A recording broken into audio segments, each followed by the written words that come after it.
Salam, hörmətli abituriyentlər. Bu videoda mən sizlər üçün hədəf nəşrləri biologiya test toplusundan biokimiya bölməsinin 67-ci sualının izahını vermək istəyirəm. Sualda deyilir ki, polipeptid zəncirində 2 peptid rabitə əmələ gətirən amin turşuları qalıqlarının radikalsız kütləsi 5600-dür. Bu polipeptid zəncirinin matrisasında neçə nukleotid var?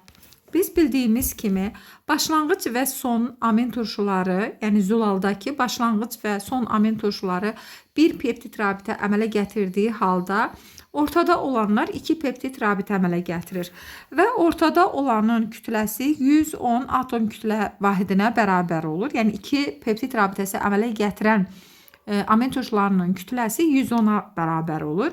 Buradan radikalın kütləsini, yəni 54-ü çıxırıq, yerdə qalır 56. Demək, radikalsız kütləsi 56-dır.